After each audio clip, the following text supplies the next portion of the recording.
Mesdames et messieurs, bonsoir et bienvenue sur Sahel TV. Tout de suite les principaux titres de ce journal. Le bras de fer continue entre le pouvoir et l'opposition. Cette dernière poursuit ses protestations contre ce qu'elle appelle la manipulation des institutions constitutionnelles.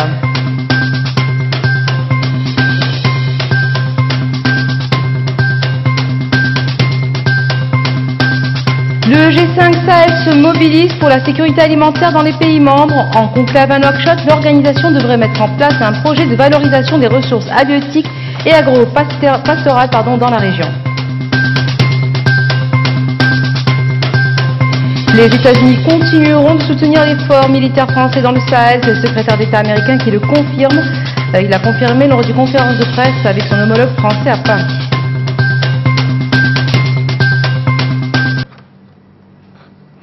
Mohamed El-Mouloud déclare que les partis de l'opposition étudiaient un certain nombre de mesures face à ce qu'il qualifie de manipulation dangereuse des institutions démocratiques du pays.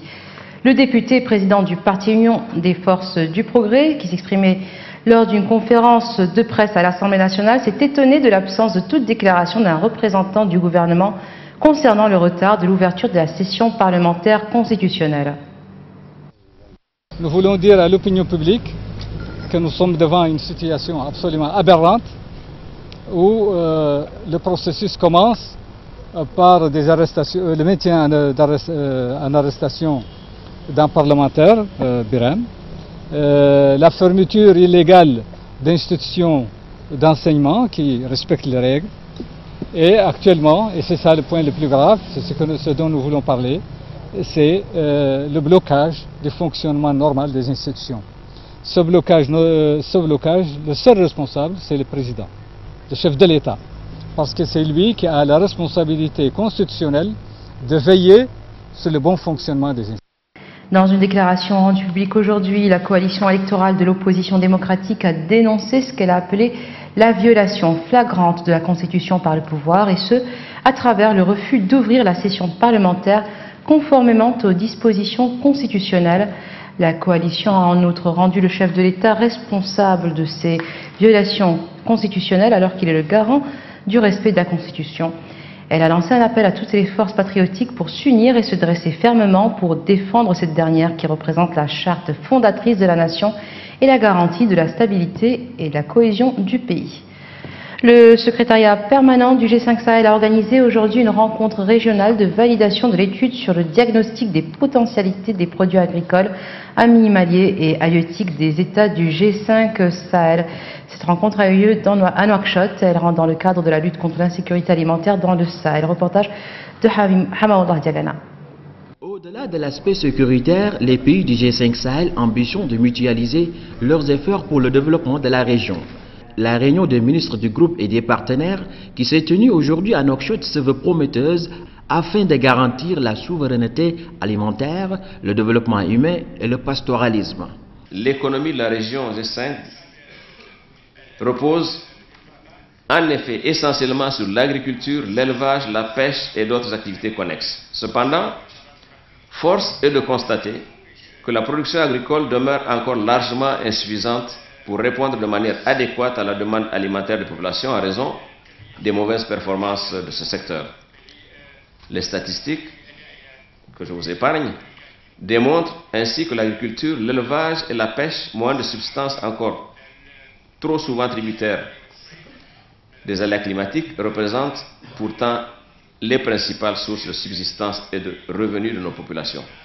Dans cette optique, les présidents des chambres de commerce et d'industrie partageant l'espace Sahel ont décidé de créer ensemble l'Union des chambres de commerce et d'industrie des pays du G5 Sahel, qui sera un cadre de coopération dynamique pour la promotion des échanges commerciaux, le développement du partenariat et l'attraction des investissements dans la zone G5 Sahel. L'industrie des pays du G5 Sahel annonce aujourd'hui solennellement son engagement à accompagner les autorités du G5 Sahel dans la construction d'un partenariat public-privé efficace et dynamique pour une zone Sahel prospère et développée.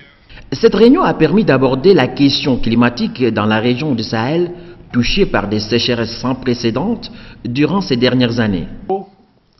Le sol, l'air, la végétation, Le Sahel est caractérisé par la rareté des ressources. La nature est ici plus avare qu'ailleurs. Lorsque la nature se fait exceptionnellement généreuse, elle le fait comme par effraction.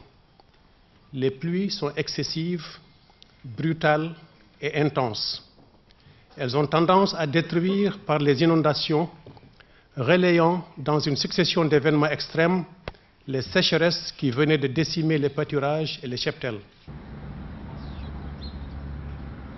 La réunion ministérielle des pays du G5 Sahel s'articule sur le diagnostic final de l'étude réalisée avec l'Organisation arabe pour le développement agricole pour permettre aux pays du groupe de valoriser leurs produits halieutiques, animaux et agricoles, mais aussi sur les changements climatiques. Hamahoula Diagana, Sahel TV, Palais des Congrès de Nouakchott. Toujours cette polémique autour de la fermeture du centre pour la formation des ulama en Mauritanie.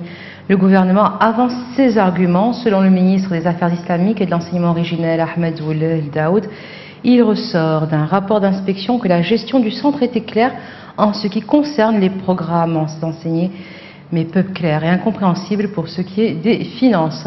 Selon le ministre, ces centres sont sortis du cadre pour lequel ils ont été créés, à savoir l'enseignement et l'éducation, et sont malheureusement devenus des centres de collecte de fonds et de blanchiment d'argent. Et la capitale Nouakchott connaît une urbanisation galopante. Ce développement n'est pas toujours contrôlé par les autorités, mais force est de reconnaître que la capitale a bénéficié ces dernières décennies d'infrastructures urbaines qui ont changé le cadre de vie des populations. Un reportage de Cyril Sidibé. La ville de Nouakchott se modernise petit à petit. C'est une dynamique désormais irréversible et bien amorcée. Mais vu de l'intérieur, on ne s'en aperçoit pas. Il y a un peu plus d'une décennie, ce feu tricolore, ces carrefours modernes étaient absents du décor des Nouakchottois. La mobilité à Nouakchott n'était pas aisée. Les routes goudronnées se comptaient sur le bout des doigts. Seuls les principaux axes de la capitale étaient asphaltés. Aujourd'hui, Nouakchott présente en tout autre visage celui d'une capitale moderne et qui force l'admiration des visiteurs, surtout ceux qui l'ont connu il y a une vingtaine d'années. Mais seulement, faute d'entretien, ces infrastructures routières ont une durée de vie limitée. D'autant plus que très souvent leur durabilité est en cause. Elles se dégradent facilement, preuve qu'elles n'ont pas toujours été réalisées dans les règles de l'art. Or, la bonne gouvernance, c'est aussi la capacité de réaliser des projets qui profitent aux populations à des prix raisonnables, mais aussi des projets viables prenant en compte les aspects écologiques, techniques et de durabilité. Lancement aujourd'hui des activités de la force d'intervention contre le criquet pèlerin.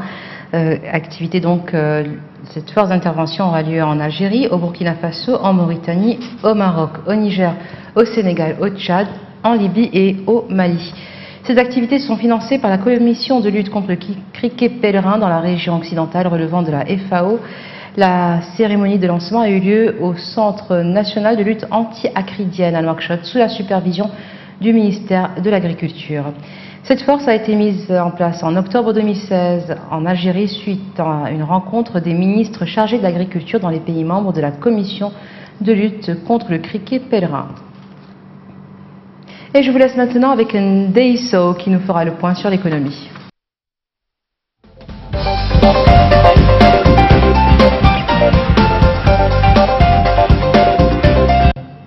Merci Salwa, bienvenue à tous dans la page économique de votre journal. Le ministre de l'économie et des finances, Mortal Ouloudjaï, s'est entretenu lundi à Nouakchott avec le directeur exécutif chargé des relations avec les gouvernements et les institutions africains au sein de la fondation Brahim Mo Abdou Ali Djani. L'entrevue a permis de passer en revue les différents aspects de la coopération liant la Mauritanie et la fondation Brahim Mo et les moyens de les raffermir davantage au plan de l'évaluation des politiques publiques et de l'application des critères de la transparence dans la gestion administrative et financière, suivant des critères internationalement reconnus, ainsi que le niveau d'efficacité des institutions de contrôle et d'inspection. Au Sénégal, les dénonciations qui portent sur le coût élevé du kilomètre de route pour les infrastructures routières comme l'autoroute, la péage au Sénégal, comparée à celle construite au Maroc, ont trouvé une oreille attentive. Marie-Laure Akin Olugbadze, la directrice générale Afrique de l'Ouest de la Banque africaine de développement, BAD, s'y est prononcée ce lundi pour dire qu'on ne peut pas comparer le coût des infrastructures entre les pays en raison de plusieurs facteurs, des facteurs qu'elle a bien listés avant de relever la nécessité de promouvoir le secteur privé. La dame a aussi rappelé que de 1972 à ce jour, la BAD a approuvé un total de 107 opérations pour un montant cumulé d'environ 1,710 milliard de francs. Au Burkina Faso, protection de l'environnement, une semaine de l'économie verte pour affirmer le leadership au Burkina. Du 2 au 5 octobre 2018 se tiendra à Faso la première édition de la semaine de l'économie verte. C'est du reste de ce qu'a annoncé le ministre burkinabé de l'environnement, de l'économie verte et du changement climatique, Nestor Boussière. Cette semaine se veut une occasion d'affirmer le leadership en Burkina Faso en matière d'économie verte et de changement climatique qui s'inscrit dans la logique du programme de l'ONU Environnement qui a élaboré le concept d'économie verte en 2018. En Europe, cette fois, accord européen pour réduire la TVA sur les publications numériques. Les 28 pays membres de l'Union européenne sont parvenus mardi à un accord pour réduire la TVA des publications numériques, comme c'est le cas pour leurs équivalents imprimés.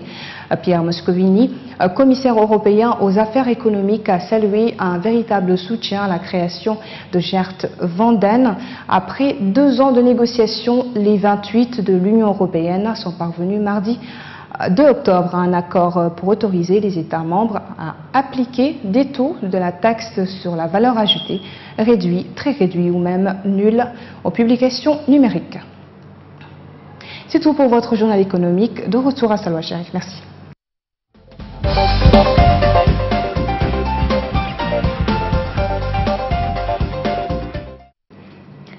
Merci Ndeye. Et nous passons maintenant à l'actualité internationale. Les États-Unis ne prévoient pas de réduire leur soutien à la force Barkhane. C'est ce qu'a déclaré aujourd'hui le secrétaire américain à la Défense. Les attaques au Mali ont triplé au cours des 3 dernières années. Les terroristes se sont étendus du nord du pays au centre et ont même visé Bamako. Le Pentagone réévalue sa présence en troupes et ses opérations en Afrique après l'embuscade au Niger de l'année dernière.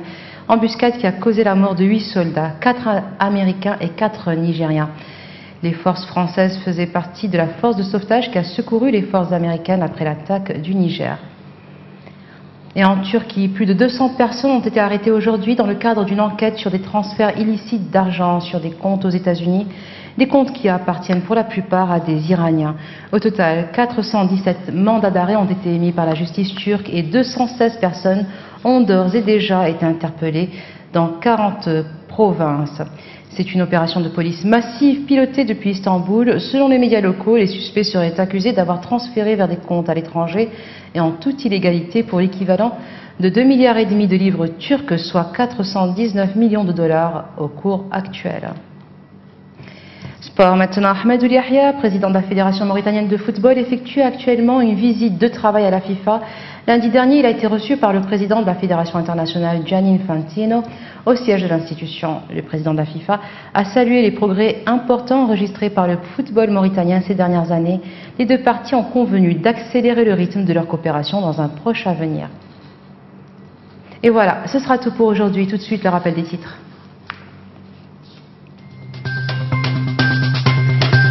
Le bras de fer continue entre le pouvoir et l'opposition. Cette dernière poursuit ses protestations contre ce qu'elle appelle la manipulation des institutions constitutionnelles.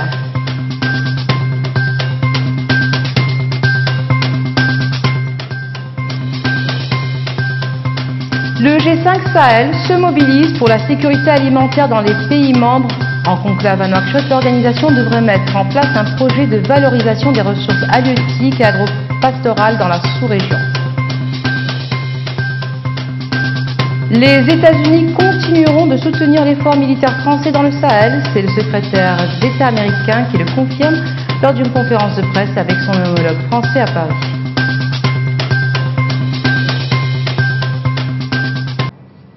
Merci d'être resté avec nous. Excellente fin de soirée sur Sahel TV.